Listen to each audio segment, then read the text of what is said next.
உருளைக்கிழங்கு புட்டு சாப்பிட்ருக்கீங்களா? இது திருநெல்வேலி ஸ்பெஷல்.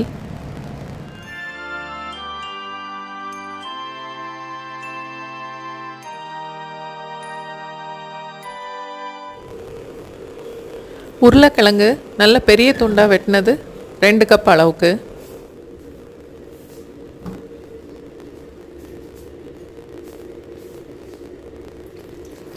ரெண்டு கப்பு தண்ணி ஊற்றிட்டு குக்கரில் 2 விசில் வச்சா போதும். திருநெல்வேலியில் இதுக்கு பேர் புட்டு. சில பேர் இதை உருளைக்கிழங்கு வெள்ளை பொடி மாசுன்னு சொல்லுவாங்க.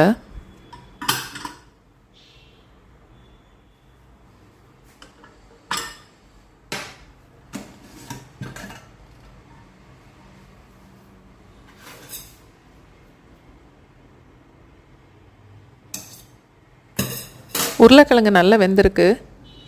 தோலை உரிச்சிட்டு 2-3 துண்டாக உடச்சி எடுக்கணும். கையில் மசிக்கக்கூடாது.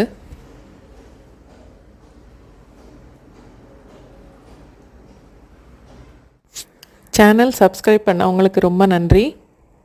லைக் பண்ணவங்க, ஷேர் பண்ணுறவங்க, வீடியோ பார்க்குறவங்க எல்லாருக்குமே ரொம்ப நன்றி.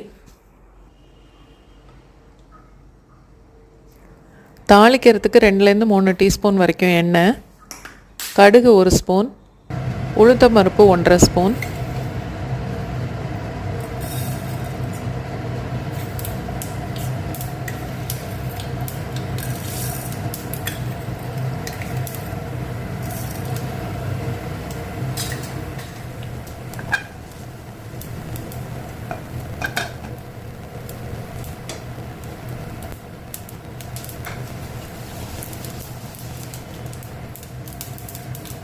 பொடிசாக வெட்டின பச்சை மிளகாய் 4 இல்லை 5, துருவின இஞ்சி 1 டீஸ்பூன், பொடிசாக வெட்டின வெங்காயம் 1 கப் அளவுக்கு, 1 கொத்து கருவேப்பிலை. அடுப்பை லோ ஃப்ளேமில் வச்சுட்டு 40-50 செகண்ட்ஸ் வரைக்கும் வதக்கணும். வெங்காயம் செவக்கக்கூடாது, அடிக்கடி கிளறி விட்டுக்கிட்டே இருக்கணும்.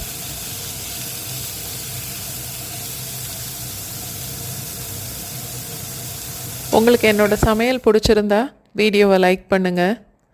உங்களுக்கு தெரிஞ்சவங்களோட வீடியோவை ஷேர் பண்ணுங்கள். உங்களுக்கு ஏதாவது சஜஷன்ஸ் இருந்தால் என்னோடய கமெண்ட் பாக்ஸில் போடுங்க.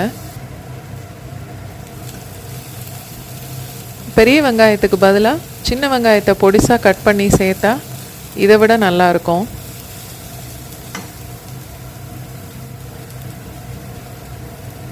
அடுப்பு லோ ஃப்ளேம்லேயே இருக்கட்டும். இப்போ வேக வச்ச உருளைக்கிழங்கு இதோட சேர்த்துடலாம்.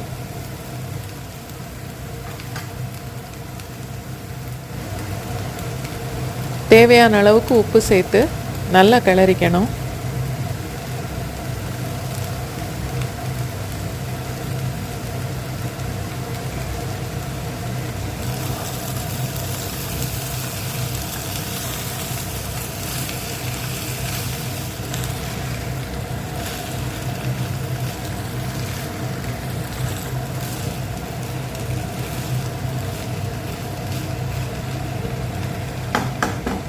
சேனல் சப்ஸ்கிரைப் பண்ணதுக்கப்புறம் பக்கத்தில் உள்ள பெல் ஐக்கான் ப்ரெஸ் பண்ணிங்கன்னா நான் புது வீடியோஸ் போடும்போது உங்களுக்கு நோட்டிஃபிகேஷன் வரும்.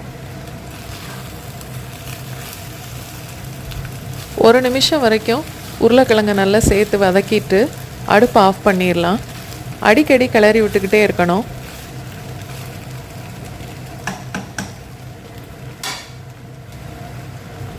அரை கப்பில் இருந்து 3/4 கப்பு வரைக்கும் தேங்காய் பூ, பொடிசாக வெட்டின மல்லி இலை 1/4 கப் அளவுக்கு,